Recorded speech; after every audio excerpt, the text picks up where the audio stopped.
And it stirred up all the people against the Benjamites because they did this. And they went out to fight Benjamin. But Benjamin was very strong. And God gave them deliverance. And they went out and fought. And they almost destroyed the Benjamites totally. They almost destroyed the tribe of Benjamin right there. But they spared a few. They spared a few men right there. And they gave them wives. They gave them wives right there. But they destroyed everybody else. They had a few men right there so that tribe would not be diminished right there. But see what happened because of homosexuality right there? The whole tribe almost got destroyed. These were wicked, vile men, and God brought judgment upon them. And that's what happens when nations get so vile and vile. God brings judgment upon them. And that's what happened in Iraq right there. And that's what happened in Afghanistan right there. Don't think it was George Bush. The Lord allowed that to happen right there to bring judgment down upon ungodly men and vile people.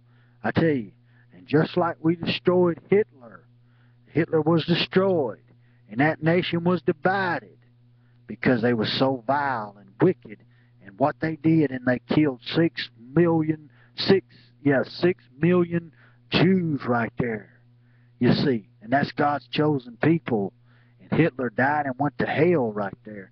And look, God brought the USA to bring judgment down upon him, and he brought judgment upon the Japanese right there. They bombed Pearl Harbor, and God allowed them the judgment to fall on them. You see, no doubt, we don't know what goes on behind the scenes.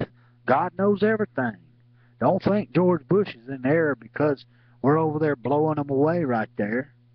Don't think we're in there. God's always used other nations to come down. They ain't got to have no nuclear war for God to want to come in there and destroy them. I tell you, he is the weapon of mass destruction, that leader over there. And God's getting rid of that weapons of mass destruction, which I do believe they still had weapons of mass destruction, but they hit them out in probably Syria or something like that. And boy, the left Democrats, the ungodly Democrats. Now there's some good Democrats out there, but there's ungodly Democrats right there.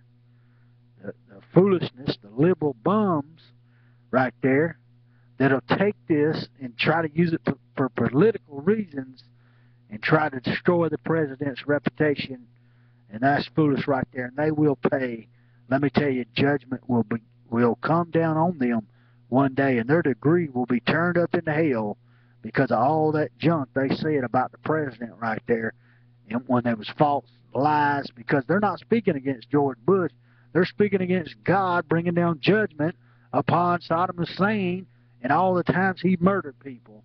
And they had rape chambers, and they made people commit suicide, and they had bodies upon bodies, and all the things that he did to them people.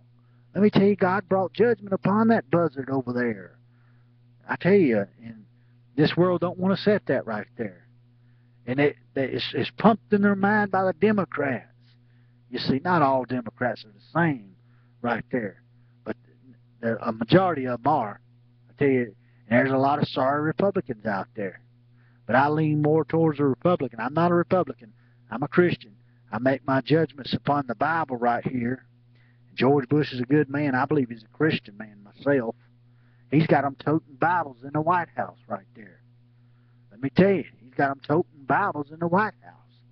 He's a praying man. And people criticize him. Even some people that are religious.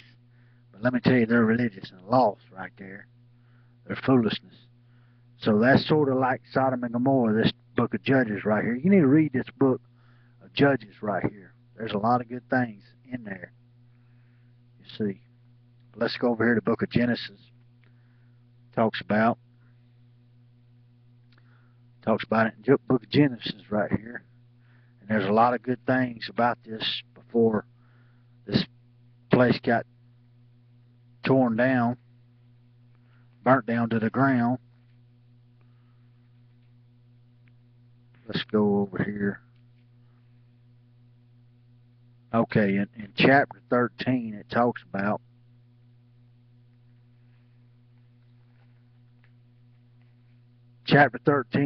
about Abraham, and Lot was his nephew right there, and his brother died, so Lot took him under his wing right there. And the Bible talks about that both of them dwelt together, and they was both rich. They both got so rich that they couldn't dwell together. There was so much cattle and so much stuff, and their herdsmen began to have strife one towards another. So Abraham, being the man that he was, he said, okay, we need to separate. I don't want to argue or nothing like that. You're my brother. He says, you look to the left or to the right, and I'll take the opposite right there. Whatever you want is what he was telling him right there, and I'll take the opposite. He was a good man of God. So the Bible talks about that Lot, he looked on the plains of Jordan right there, and he looked and saw that the land was good. This was a real good land that he was looking at.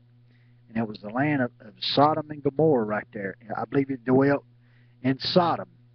There was two twin cities right there, Sodom and Gomorrah. There was two different cities. And Lot went down and dwelt in Sodom. He made a bad choice. God didn't lead him down there. He should have went another way. Or he should have said, no, we'll just spread out a little bit further, but let's dwell together. You see, I don't know. But he should have not took the land of Sodom and Gomorrah, because that place was exceedingly wicked before the Lord, the Bible talks about. And so let's look at some more things before we go. Okay, in chapter 14, it talks about that these kings come against Sodom and Gomorrah and these other kingdoms, and they went up and they took Lot. They captured Lot and all his goods.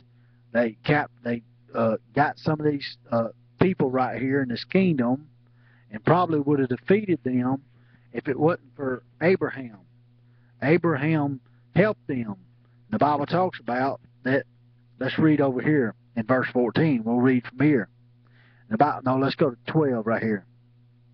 He says, and they took Lot, chapter 14, verse 12, and they took Lot, Abraham's brother's son, who dwelt in Sodom. See, he dwelt in Sodom, and his goods, and departed. And there came one that had escaped, and told Abraham the Hebrew, for he dwelt in the plains of Mamre, the Amorite's brother, the Ishcol, the brother of Aner, and these were confederate with Abraham. And when Abraham heard that his brother was taken captive, he armed his trained servants, born in his own house, 318. He trained 318 men of his own house and pursued them unto Dan. This was a brave man right here.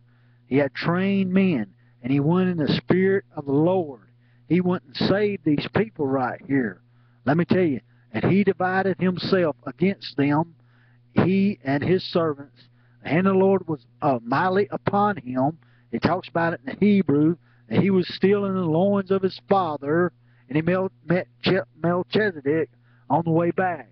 He says, and he and his servants by night, and smote them, and pursued them unto Hobah, which is on the left hand of Damascus. And he brought back all the goods, and also brought again his brother Lot. He brought back all the goods. He brought back Lot and his goods, and the women also, and the people. And the king of Sodom went out to meet him after his return from the slaughter of Chedorlaomer, and of the kings that were with him at the valley of Sheva, which is the king's dale. And Melchizedek, king of Salem, that means king of peace, that's the Lord Jesus Christ, met him. This is Jesus Christ right here. Melchizedek, king of Salem, that means king of peace, brought forth bread and wine, and he was the priest of the Most High God.